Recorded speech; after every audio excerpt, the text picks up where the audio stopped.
I'm surprised. There seems to be more compact SUVs with all-wheel drive for up to €45,000 than there are any compact SUVs for up to €35,000. What's on the menu and what do I recommend? Keep on watching to find out.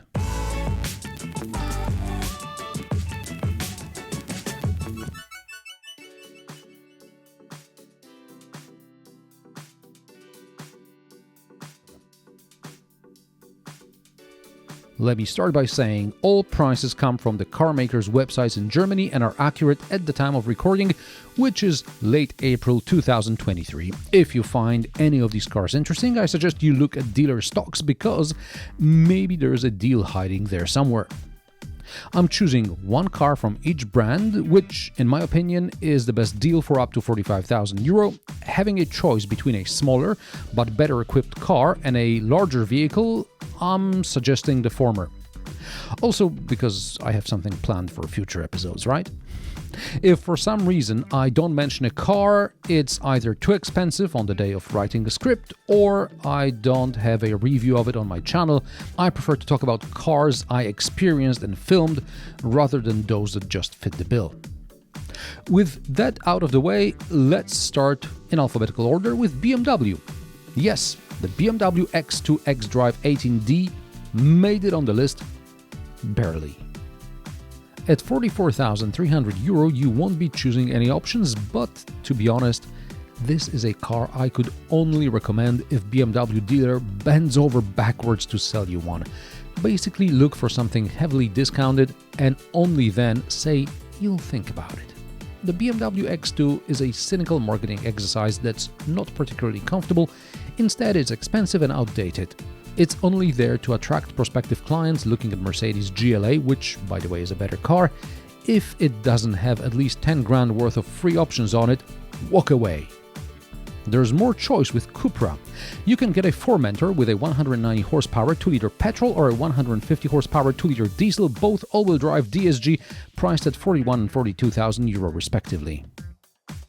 Both engines are proven, both are relatively economical, but if motorway journeys are your priority, you may want to get the diesel while it's still allowed in some places.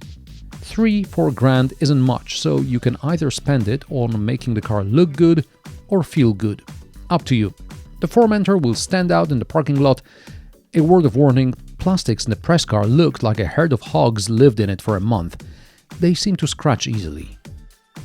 Dacia Duster, of course, is going to make every list because it's cheap.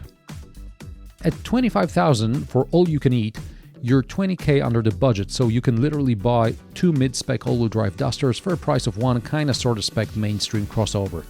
However, there is a reason why Dacia is so cheap. I find their cars to be uncomfortable and unrefined. I really hit my knee quite regularly when getting in the Duster. I really hate Dacia seats. My back always hurts after a few hours drive. Also, noise is debilitating, but I like my silence. It's up to you. Honda CR-V, I like the 1.5-liter turbo version, the hybrid not so much, but there is no choice now as all Hondas seem to be hybrid. The powertrain is clearly aimed at efficient and safe driving on paved roads. Small obstacles are too much for the CR-V hybrid. However, the interior is well laid out, driver aids are decent, the ride is okay. At €44,750 for a mid-trim with all-wheel drive, you're getting a lot as standard, so no need to play around with options. Hyundai Tucson made it on the list again. It seems it's easier to find an all-wheel drive model for up to $45,000 than a poverty spec for $35,000. There's a decent-sized boot, 40-20-40 split rear seat with adjustable backrest. But ISOFIX mounting points are only in the back.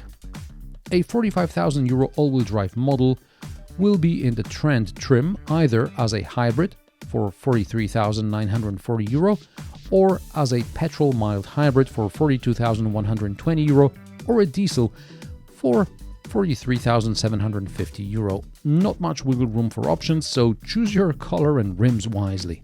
However, there is a separate trim for PHEV for €44,000. If you thought you could maybe buy an all-wheel drive Jeep for 45k or less, think again.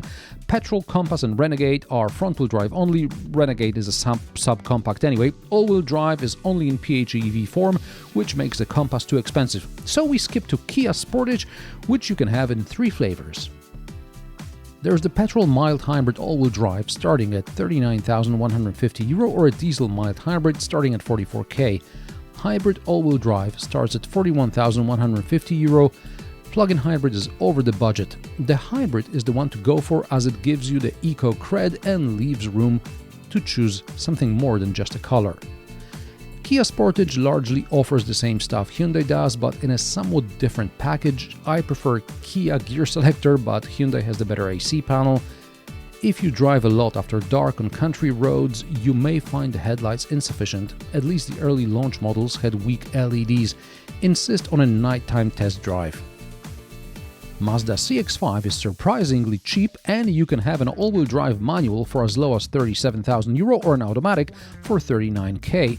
You can go as high as mid-trim before you run out of headroom. Mazda CX-5 is great to drive. The manual transmission is excellent, although I won't blame you for wanting an automatic to drive in traffic. It's your left knee and I respect that, but Mazda's automatic isn't particularly responsive. At 500 liters, the boot is on the large side in the segment. The interior space is well thought out.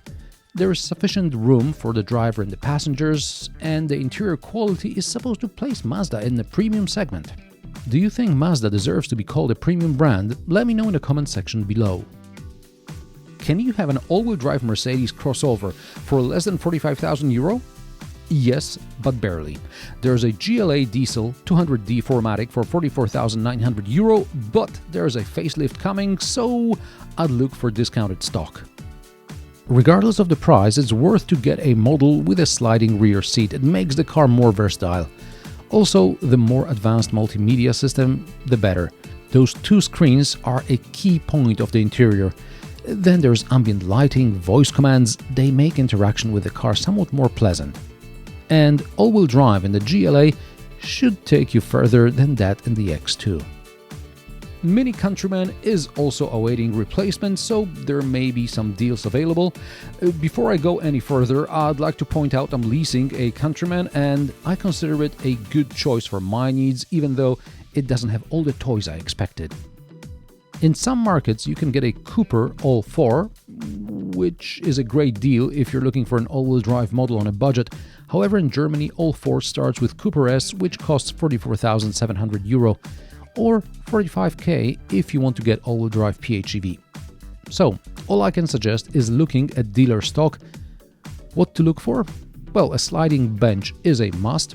A factory-installed towing hook will save you a lot of money if you'd like to buy from the dealer later on. I will explain in my next Countryman update. Also, I resolved the Android Auto issue. In a Countryman, you won't drive far into the wild, but with the right accessories, it looks business, and I love driving it, even when I'm reviewing some really funky press cars. Nissan Qashqai has 2 mid-level trims within our budget. You'll need to choose at least N-Connecta DIGT 158 horsepower mild hybrid X-Tronic for €40,960. Everything on the Qashqai is okay. The boot, the interior, the design. However, watch out for those bigger rims because the suspension is on the stiff side. The multimedia is dead on arrival, but there's a lot of physical controls, so at least getting around the basic functions of the car is easy. Skoda Karoq Selection 2.0 TDI 150 horsepower, 7-speed DSG all-wheel drive for €42,780. Boring yet practical interior, a lot of options to choose from, and compact exterior dimensions. Also, there are some physical controls and the multimedia are better than those in the Nissan. At the moment, Skoda in Germany seems to have some production holdups, so the configurator is very limited. If you have a lot of kids, there is an option to add a third ISOFIX anchor point on the front passenger seat, something not many car makers offer, especially in this segment. SsangYong Korando is the second cheapest car on the list, and all-wheel drive model will set you back around €34,000.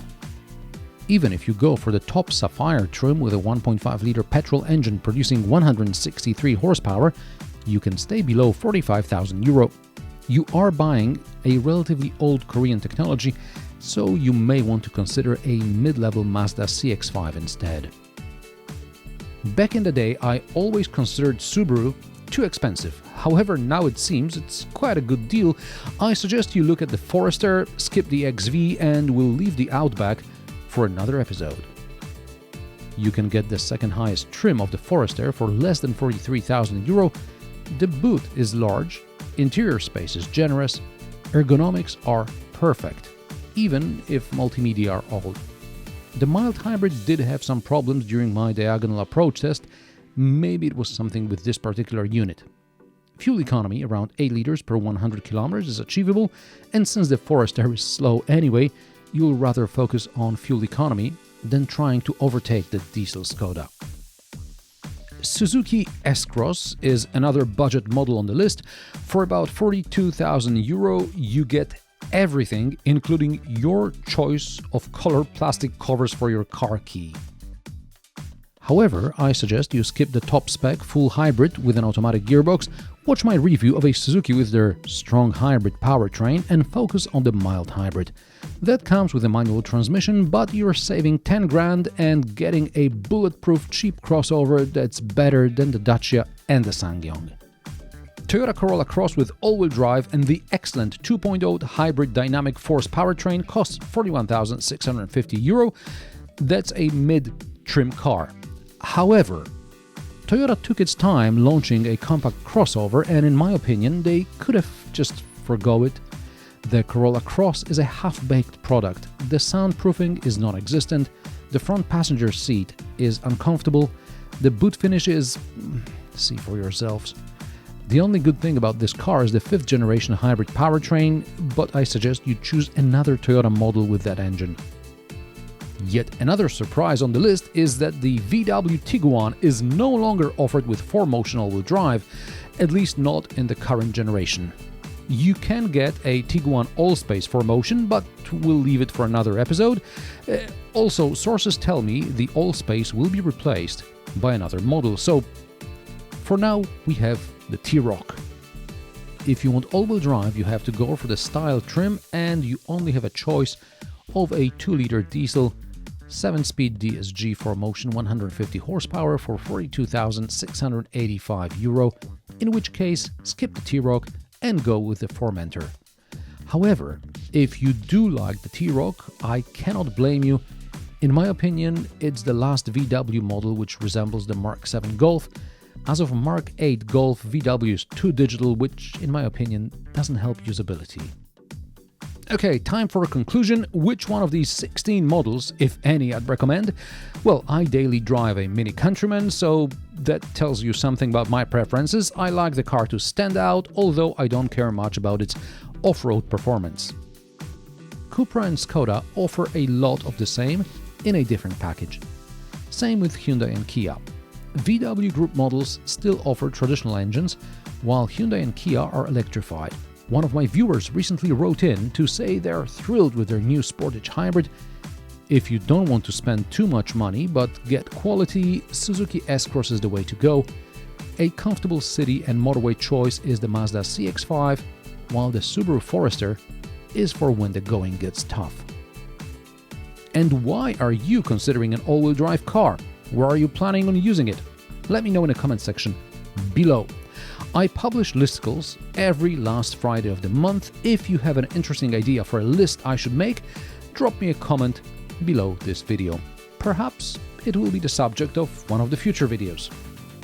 If you like my sarcastic, down-to-earth and possibly mildly amusing car reviews, join me every Friday at 3 p.m. Central European Time, and don't forget to subscribe and like this video as it helps me with the YouTube algorithm. Thanks for watching, and I will see you in the next one.